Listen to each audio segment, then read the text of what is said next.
Mutual fund सही है, पर क्या म्यूचुअल फंड सेफ है? ऐसा सवाल अब रिसेंटली लोगों के दिमाग में आने लगा है, और आए भी क्यों ना, क्योंकि रिसेंटली म्यूचुअल फंड हाउसेस और डीलर से रिलेटेड काफी सारी न्यूज आ रही है, और अनफॉर्चुनेटली उसमें से एक भी पॉजिटिव न्यूज नहीं है। इसमें से एक न्यूज ऐसी है जिसकी बहुत सारी बातें हो रही है, और वो है क्वांट म्यूचुअल फंड से रिलेटेड। अभी 2 हफ्ते पहले सेबी ने क्वांट म्यूचुअल फंड के प्रभादेवी, मुंबई के प्रभादेवी ऑफिस में छापेमारी की। साथ ही उन्हें क्वांट के एक बेनिफिशियरी अकाउंट के बारे में पता चला जो हैदराबाद में था, वहां पर भी उन्होंने छापेमारी की। अब ये बेनिफिशियरी अकाउंट क्या होता है इसके बारे में वीडियो में आगे बात करेंगे ही, लेकिन उससे पहले मैं आपको असली बात बता दूं कि सेबी को ये शक है कि क्वांट म्यूचुअल फंड ने शायद फ्रंट रनिंग करके 20 करोड़ रुपए कमाए हैं। अब रनिंग तो हमें पता है, लेकिन ये फ्रंट रनिंग क्या होती है इसके बारे में भी इस वीडियो में आज हम डिटेल में जानेंगे। पर फिलहाल इस न्यूज के बाद जो इन्वेस्टर्स है वो पैनिक मोड में है। सिर्फ 3 दिन के अंदर लोगों ने क्वांट म्यूचुअल फंड से अपने 1400 करोड़ रुपीस विड्रॉ कर लिए हैं। अब इसके बाद लोगों के मन में काफी सवाल है कि ये फ्रंट रनिंग क्या है, क्या क्वांट म्यूचुअल फंड में हमें पैसा रखना चाहिए या फिर पूरा विड्रॉ करना चाहिए, क्या म्यूचुअल फंड वाकई में सेफ है? ऐसे कई सारे सवाल लोगों के दिमाग में अभी है, और इसी चीज को लेकर काफी सारी कमेंट्स हमें आई, और इसी के बाद हमने सोचा कि एक वीडियो यहाँ पर बनाना चाहिए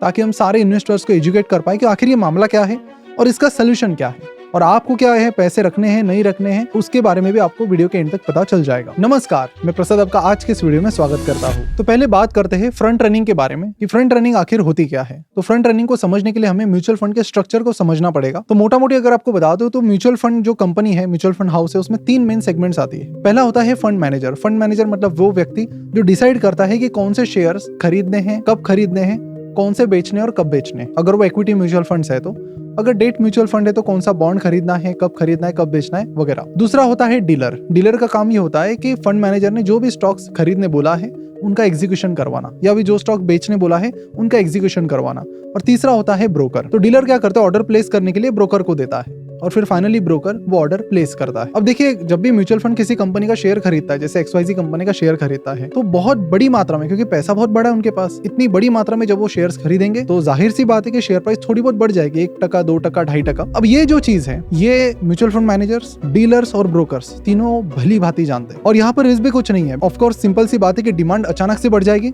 तो प्राइस तो बढ़नी है। तो फ्रंट रनिंग में क्या होता है कि इन तीनों में से एक या एक से ज्यादा पार्टी, जब इनको ये पता चलता है कि कंपनी या म्यूचुअल फंड हाउस ये स्टॉक खरीदने जा रहा है, तो ये लोग पहले ही उस स्टॉक को खरीद लेते हैं। अब देखिए, ये लोग भी बड़े इंटेलिजेंट होते हैं, खुद के अकाउंट से तो नहीं खरीदेंगे क्योंकि तुरंत वो म्यूचुअल फंड कंपनी या फिर सेबी उनको पकड़ लेगी। तो ये लोग बड़े स्मार्ट हो गए। ये लोग क्या करते हैं, खुद का अकाउंट कभी यूज नहीं करेंगे शेयर्स खरीदने के लिए, अपने रिलेटिव्स का कर सकते हैं, अपने फ्रेंड्स का करते हैं, या फिर कई बार ये अकाउंट रेंट पर भी लेते हैं। अब आप सुनकर थोड़े शौक हो जाएंगे कि अकाउंट रेंट पर भी मिलता है। हाँ, कुछ कमीशन लेकर कई सारे लोग ऐसे भी मार्केट में जो अपना जो अकाउंट है, डीमैट अकाउंट, वो रेंट पर देते हैं और उसके बदले में कुछ कमीशन लेते हैं। तो इनमें से किसी भी एक टेक्निक के साथ ये लोग आगे बढ़ते हैं और शेयर्स खरीद लेते हैं।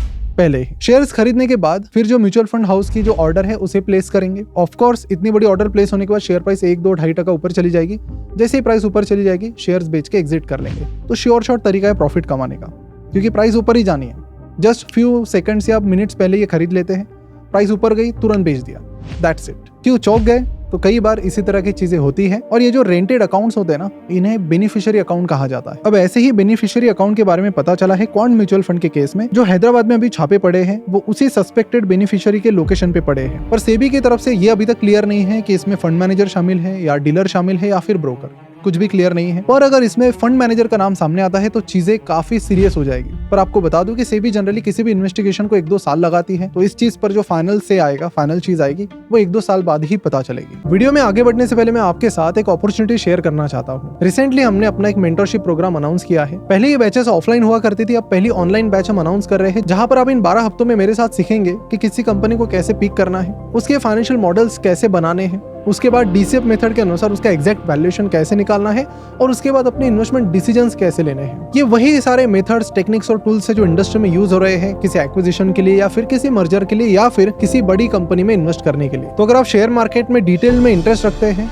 फाइनेंशियल मॉडलिंग और वैल्यूएशन सीखना चाहते हैं, तो नीचे डिस्क्रिप्शन और कमेंट बॉक्स में फॉर्म दिया गया है, बस उसे आपको फिल करना है, और उसके बाद इस प्रोग्राम की जो डिटेल्स है वो आपके साथ शेयर की जाएगी। तो शेयर मार्केट में इन्वेस्ट करने के साथ साथ अगर आप फाइनेंस इंडस्ट्री में जॉब ढूंढ रहे हैं तो यहाँ पर भी ये प्रोग्राम आपके बहुत काम आएगा। ये एक बैच वाइज प्रोग्राम है, तो सीट्स काफी लिमिटेड है, तो इसीलिए जल्द से जल्द अपना फॉर्म फिल कीजिए। अब बढ़ते हैं वापस टॉपिक की तरफ। और जैसे कि मैंने बताया कि इस न्यूज के आने के बाद फिर 3 दिनों में ही लोगों ने 1400 करोड़ रुपीस विड्रॉ कर लिए। पर अगर हम पास्ट की बात करें तो ये वाकया होने से पहले क्वांट म्यूचुअल फंड पिछले कुछ टाइम में इंडिया का fastest growing mutual fund house रहा है। मतलब आपको बता दूं कि इसका जो स्मॉल कैप फंड है वो बहुत तेजी से बढ़ रहा है, क्योंकि उसने पिछले 1 साल में 69% का रिटर्न दिया है, जो कि बहुत क्रेजी है और बहुत यूनिक भी है। और सिर्फ 1 साल की बात नहीं, पिछले 5 साल में इनके स्मॉल कैप फंड ने कंपाउंडेड सालाना 45% के रिटर्न दिए हैं, जो कि स्टॉक मार्केट एक्सपर्ट्स भी कई बार नहीं कमा पाते। और इसी के चलते इनकी पॉपुलैरिटी बढ़ने लगी। 2019 में इनके पास हार्डली 100 करोड़ का AUM था, यानी हार्डली 100 करोड़ रुपीज ये मैनेज करते थे 2019 में। अभी कितना होगा? Close to 90,000 crore rupees. अब इस फंड के जो मैनेजर है संदीप टंडन, वो पहले ICICI सिक्योरिटीज और IDBI में भी काम कर चुके हैं। 25 साल का इनका एक्सपीरियंस है और इनका एक्सपीरियंस देखकर भी कई सारे लोगों ने इस फंड में पैसा डाला है। और सिर्फ खुद ही इन्वेस्ट नहीं किया, लोगों ने दूसरों से भी पैसा इन्वेस्ट करवाया है इन फंड्स में। इतनी पॉपुलैरिटी थी इस फंड की। और फिर इस तरह की जब न्यूज आती है तो ऑफकोर्स लोग डर जाते हैं और अपना सारा पैसा निकाल लेते हैं। अगला सवाल ये आता है, फ्रंट रनिंग तो आपने समझ लिया। एक इंटरेस्टिंग चीज भी बताता हूँ कि कुछ सोर्सेज का ये भी कहना है कि फ्रंट रनिंग इसको नाम क्यों पड़ा, क्योंकि कई सारे ब्रोकर जब उनके पास ये इन्फॉर्मेशन आ जाती थी, पहले ऑफलाइन मार्केट था तब, तो ये लोग भागते अपनी ऑर्डर जाकर पहले प्लेस कर देते थे और फिर जो बड़ी ऑर्डर है अपने क्लाइंट की वो प्लेस करते थे। तो इसीलिए पहले जाकर भागना, फ्रंट रनिंग इसका नाम पड़ा, ऐसा कुछ सोर्सेज का कहना है। अब इंटरेस्टिंग क्वेश्चन ये आता है कि आपको पैसा रखना चाहिए या फिर नहीं रखना चाहिए। लेकिन उससे पहले कुछ और चीजें मैं आपको बताना चाहूंगा जो आपकी पूरी तरह से आंखें खोल देगी। क्योंकि आप में से बहुत सारे लोग ऐसे करेंगे कि कौन से पैसा निकाल लिया, किसी और फंड में डाल दिया, पर वो करने से पहले एक बार ये बात सुन लीजिए। ऐसा नहीं कि ये फ्रंट रनिंग की केस किसी म्यूचुअल फंड कंपनी पर पहली बार हो रही है, इससे पहले भी ये कई बार हुआ है। इनफैक्ट म्यूचुअल फंड इंडस्ट्री में तो एक कहावत भी है कि 2 तरह की कंपनीज होती है। पहली वो जिन पर फ्रंट रनिंग के चार्जेस लग चुके हैं, और दूसरी वो जो अभी तक पकड़े नहीं गए हैं। क्योंकि जो फ्रंट रनिंग के केसेस है ये म्यूचुअल फंड इंडस्ट्री में बहुत ही आम बात हो चुकी है। जैसे कि आप में से कई सारे लोगों ने एक्सिस म्यूचुअल फंड के फ्रंट रनिंग केस के बारे में सुना ही होगा। लगभग 2 साल पहले का ये मामला है। इसमें एक्सिस म्यूचुअल फंड के वीरेन जोशी और उनके साथ 20 लोगों पर अलग अलग चार्जेस लगे और 30 करोड़ का फाइन उन पर सेबी ने लगाया था। इन लोगों ने बहुत पैसा कमाया, इन्होंने बहुत बड़ी बड़ी लग्जरी गाड़ियां ली, लैम्बोर्गिनी वगैरह, इस तरह का ये बड़ा कारनामा था। इस पर मैंने एक डिटेल वीडियो भी बनाया था, वो भी आप जरूर, म्यूचुअल फंड इंडस्ट्री के बारे में जानना है क्या चल रहा है तो ये वीडियो जरूर देख लीजिए यहाँ पर क्लिक करके। और इस चीज के बाद एक्सिस म्यूचुअल फंड की परफॉर्मेंस काफी खराब होती चली गई। उनका जो AUM है आप देख सकते हैं यहाँ पर ग्राफ, वो हमेशा धीरे धीरे कम ही होता चला गया और उनकी कई सारी म्यूचुअल फंड स्कीम्स बाद में बेंचमार्क को भी बीट नहीं कर पाई। और सिर्फ इसमें एक्सिस अकेला नहीं है, HDFC म्यूचुअल फंड में भी ऐसा कुछ हुआ था जहां पर फ्रंट रनिंग करके 3.5 करोड़ रुपए कमाए गए थे, जिसके बाद सेबी और HDFC में सेटलमेंट हुआ था। सेम चीज होती है फिर HDFC का भी जो AUM है, उनका भी जितना पैसा मैनेज कर रहे हैं वो अमाउंट भी थम सी जाती है। और जिस तेजी से HDFC का AUM बढ़ रहा था वो तेजी कहीं ना कहीं काफी धीमी हो गई। इसके अलावा और भी केसेस है। डॉइच म्यूचुअल फंड के फंड मैनेजर पर भी ये आरोप लग चुका है, जिसके बाद 5 करोड़ रुपए का सेटलमेंट हुआ था। रिलायंस कैपिटल म्यूचुअल फंड में भी एक केस हुआ, तो ये पहली बार तो नहीं है और शायद आखिरी बार भी नहीं है। तो अगर आप एक म्यूचुअल फंड से पैसा निकालकर अभी दूसरे म्यूचुअल फंड स्कीम में डालने का सोच रहे हो तो उसमें भी आपको सतर्क होना पड़ेगा, क्योंकि कहीं आप ऐसे म्यूचुअल फंड में अगेन पैसा ना डालो जिस पर पास्ट में कुछ फ्रंट रनिंग या इससे रिलेटेड चार्जेस लगे हो।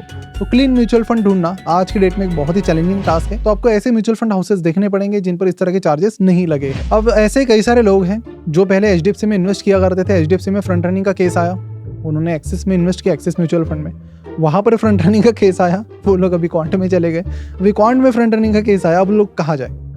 Big question. अब ये बताने से पहले आपको बता दूं कि ये चीजें रिपीट मोड में क्यों हो रही है, और दूसरा ये फ्रंट रनिंग की वजह से इन्वेस्टर्स को कितना नुकसान होता है। दोनों चीजें समझनी जरूरी है। तो आंसर बड़ा सिंपल है कि स्ट्रिक्ट एक्शन अभी तक किसी पर नहीं हुई है। 2-3 साल से भी इन्वेस्टिगेशन करती है, उनको पकड़ लेती है, उसके बाद एक सेटलमेंट हो जाता है और उसके बाद अगेन एज यूजुअल चीजें चलने लगती है। अगर इसी तरह की चीजें होने लगी तो सभी को ये समझना भी जरूरी है कि लोगों के अंदर, मन के अंदर अगर डर का माहौल पैदा हो गया म्यूचुअल फंड की वजह से, तो पूरी इकोनॉमी के लिए वो अच्छी चीज़ नहीं है। बिकॉज मोस्ट ऑफ द जो म्यूचुअल फंड स्कीम्स हो वो इक्विटी म्यूचुअल फंड स्कीम है, जिनका पैसा शेयर मार्केट में जाता है, जो इकोनॉमी का एक बैकबोन है। कंपनीज को पैसा मिलता है वहां से अपना बिजनेस एक्सपांड करने के लिए, तो वो एक बहुत इंपॉर्टेंट सोर्स है। तो उस पर कुछ आँच ना आए, इसलिए ऑफकोर्स सारे जो प्लेयर्स है इंडस्ट्री में उनको कुछ ऐसी चीजें लाने की जरूरत है जिससे इस तरह की चीजें बार बार ना हो, ताकि इन्वेस्टर का कॉन्फिडेंस डगमगा ना जाए। क्योंकि आप इमेजिन कीजिए कुछ आम इन्वेस्टर 1400 करोड़ रुपए 3 दिन में अंदर निकाल रहे हैं और कोई एक्सप्लेनेशन नहीं है।